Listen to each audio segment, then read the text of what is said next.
Orang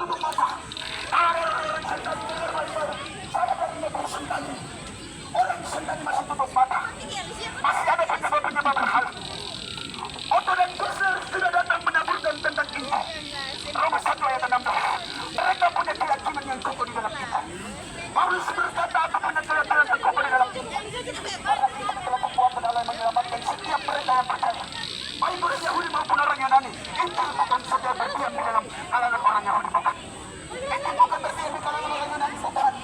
Karena Papua dalam agendanya Tuhan, Tuhan utus mereka orang pergi ke alam kedewasan. Ke tanah yang jauh itu dari timur. Akan terbit terang yang besar. Dari timur akan bangkit cahaya kemuliaan Tuhan. Tapi masih saja ada pencuri, pemabuk pesta pora, seksual, bersenam perempuan masih ada di kota Papua. Saudara-saudara, anak-anak Pancasila, anak-anak Manokwari, saya dari tempat yang jauh, saya dari Jayapura. Saya datang menawarkan firman Allah. Rambut kita dengan hati yang terbuka. Jangan gantikan Injil dengan botol minum. Jangan gantikan Injil dengan uang yang banyak. Jangan gantikan botol minum. Jangan gantikan Injil dengan hal-hal yang berwarna. Tapi tahap kau harus terima itu Injil dengan hati yang terbuka. Sambut. Kau harus sambut. Kau sambut itu Injil dengan hati yang terbuka. Amos 5 ayat 6 dikatakan, carilah Tuhan untuk kemudian hidup. Cari Tuhan. Kau sering katakan, orang Papua jangan tutup mata. Jangan berdiam diri. Jangan berdiam diri. Cari Tuhan, cari Tuhan. Itu yang terpenting. Segala sesuatu yang bersifat dunia hanya sementara. Terbatas ketika kau mati di dalam kubur. Itu terbatas. Masuk jangan tutup mata anak-anak muda. Kau jangan tutup mata. Saya anak muda yang disampaikan berita firman Tuhan. Tuhan selamatkan saya. Tuhan pilih saya. Saya akan jalan dari satu kota ke kota yang lain. Saya akan menyerukan berita Injil.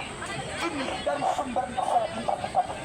Ketika saya injak di kota ini, saya menangis di pulau ini. Saya menangis. Adakah hati seperti saya yang bisa mengeluarkan air mata ketika kau injak kaki di pulau ini? Pulau bersejarah. Pulau dalam catatan hadiah bangsa-bangsa. Dari pulau ini timbul gereja-gereja. Dari pulau ini timbul iman kita percaya kepada Yesus. Dari pulau ini pulau bersejarah. Jadi penting bagi hidup kita terpondok. Anak-anak muda, tinggalkan segala jenis kejahatan. Tinggalkan segala jenis kejahatan. Jangan tunggu Tuhan datang. Jangan tunggu Tuhan datang. Kau cari Tuhan. Amos sudah mengajak kepada bangsa Israel, carilah Tuhan. Maka kamu akan jangan tunggu Tuhan datang. Kalau Tuhan akan datang, siapa dapat? Dia akan dapat di kerajaan Allah. Alkitab dalam Wahyu dia berkata ada neraka yang kekal lautan api. Itu disediakan bagi siapa? Bagi mereka-mereka yang tidak menghargai Tuhan. Mereka-mereka yang tidak menunjukkan tentang kebenaran firman Allah. Perjalanan mereka yang menyimpang ke kiri, menyimpang ke kanan, mereka tidak mengikuti jalur Tuhan. Makanya kita sebagai orang percaya gereja Tuhan, maupun di kaki Tuhan, perempuan-perempuan, jaga kekudusanmu. Perempuan-perempuan jaga kekudusanmu, jaga pribadimu dalam Tuhan. Tuhan bisa mengangkat. Tuhan bisa membuatmu berhasil. Anak-anak muda laki-laki, kau duduk sama Tuhan. Kau duduk sama Tuhan. Orang yang selalu duduk sama Tuhan di kaki Tuhan. Orang yang selalu duduk di kaki Tuhan, yang berlutut kepada Tuhan. Tuhan lihat dia punya ketundukan hati. Tuhan lihat dia punya ketundukan. Kau tunduk sama Tuhan, Tuhan akan mengangkatmu. Kau tunduk sama manusia, tidak akan manusia akan mengangkat. Terbatas kemampuan manusia, tapi kuasa Tuhan tidak pernah terbatas untuk menolong. Makanya Bapak Ibu yang terkasih, Injil masuk di Pulau Mansinam ketika Otto dan Gessler tiba pada 5 Februari 1855 sampai sekarang orang ada di tanah ini. Ini hari pesta surga yang 170 tahun. Jadi penting bagimu, kau duduk sama Tuhan anak-anak muda. Saya tadi di bawah katakan bahwa Papua akan kehilangan generasi anak-anak muda. Orang tua kalau kau ada di sini didik anak-anak dengan firman Allah. Jangan biarkan mereka diperbudak oleh iblis. Jangan biarkan mereka diperbudak oleh dosa dengan segala jenis kejahatan. Tapi belajar untuk meninggalkan segala sesuatu yang buruk kau duduk di dekat Tuhan. Dan yang selalu dia duduk di dekat Tuhan. Anak muda dengar.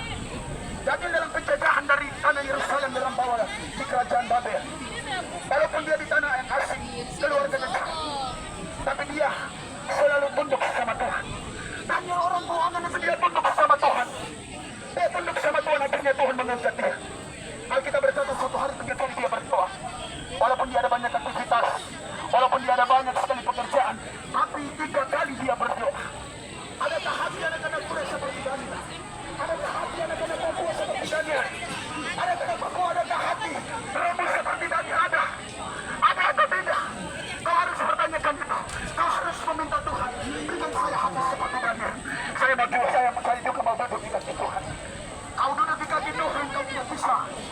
akan keluar satu. Kau duduk kita itu Tuhan akan